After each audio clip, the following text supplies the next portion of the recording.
Assalamualaikum warahmatullahi wabarakatuh.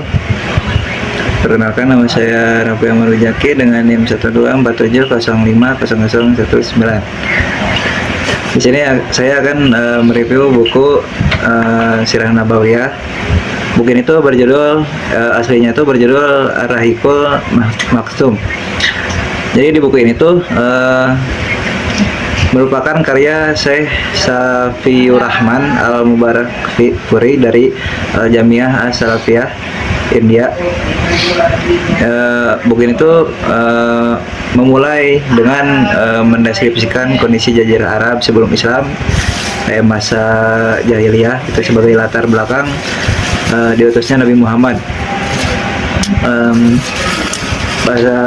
Posisi bangsa Arab pada saat itu, Jazirah Arab itu dikelilingi gurun pasir gitu, menjadikannya sebagai benteng pertahanan alami gitu, yang menjaga penduduknya tetap mereka dari penjajah asing.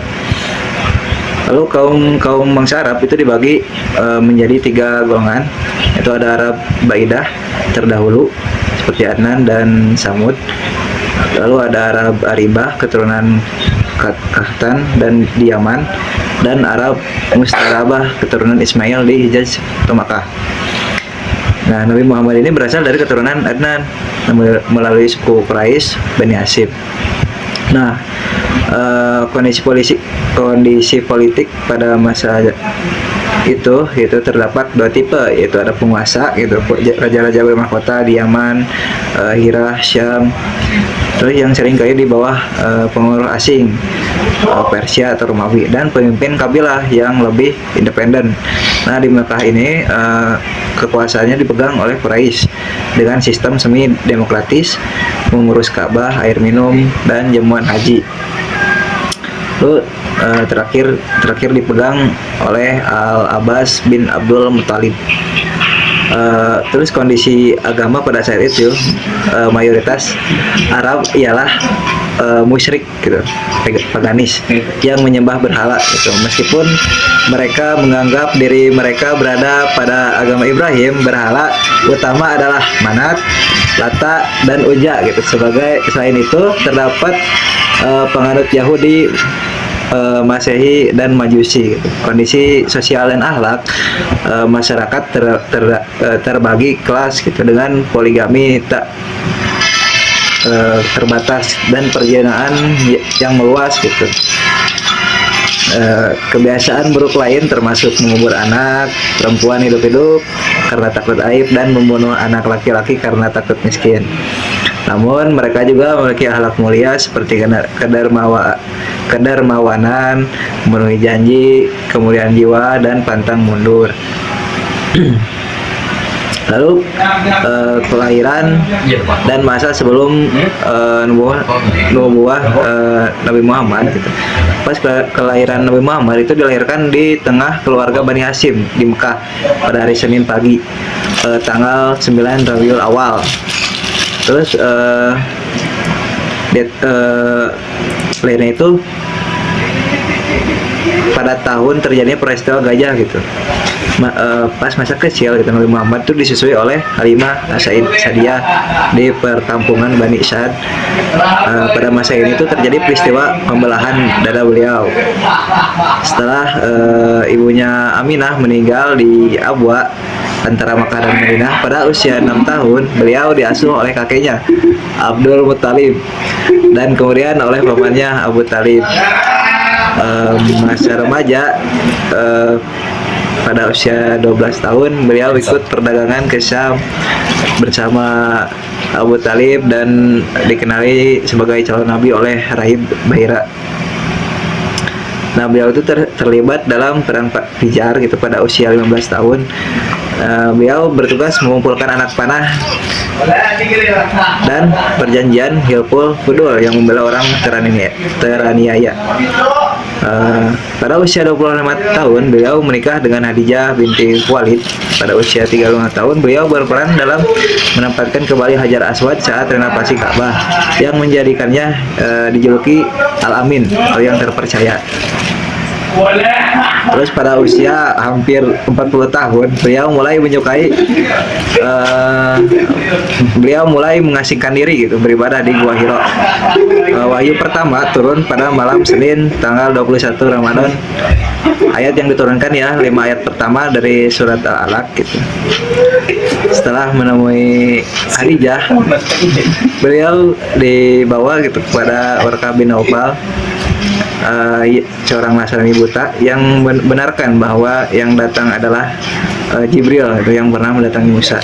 Setelah wahyu terputus jenak, Jibril itu turun kembali dengan surat Al-Mudatsir ayat 1 sampai 5 yang berisi perintah untuk berdakwah.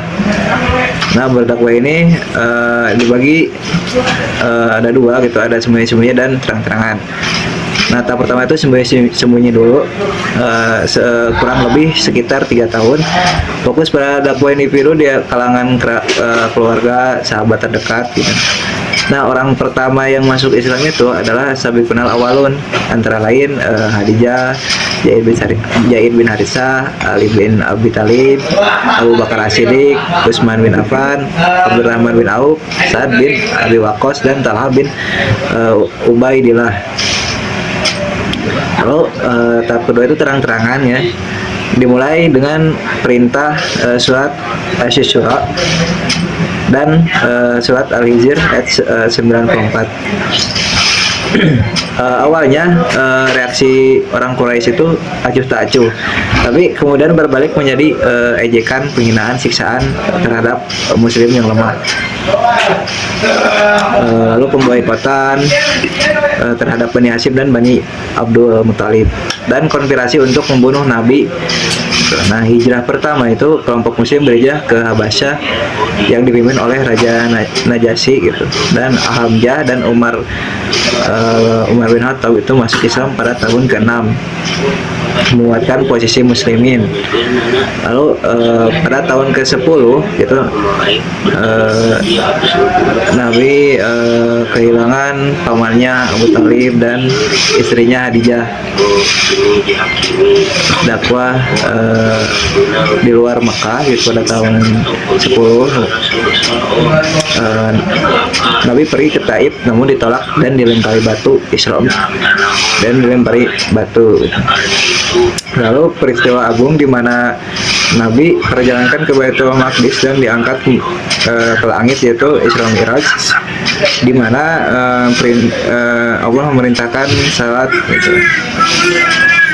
Jadi salat 5 waktu yang disyariat perjanjian Baiat Aqabah. Nabi itu mulai berdakwah kepada kabilah-kabilah yang datang haji Baiat Aqabah pertama itu 6 orang dari Yasrib yang masuk Islam. Baiat Aqabah kedua sebanyak 73 orang laki-laki dan 2 wanita dari Yasrib. Lalu periode Madinah gitu, setelah Quraisy berencana membunuh beliau, Nabi itu hijrah bersama Abu Bakar As-Siddiq. Mereka bersembunyi di Gua Sur. Beliau tiba di Kuba lalu masuk ke Madinah. Nah, di Madinah ini beliau membangun Masjid Nabawi, lalu memperkuat atau mempersaudarakan antara kaum Muhajirin dan kaum Ansor. Terus membuat perjanjian damai dengan pihak Yahudi gitu. Lalu buku ini juga memerinci kronologi perang seperti perang Badar, perang Uhud, perang Ahzab, perang Khandaq gitu, perang Bani Quraisyah, lalu perjanjian Hudaybiyah pada tahun ke-6. Nah,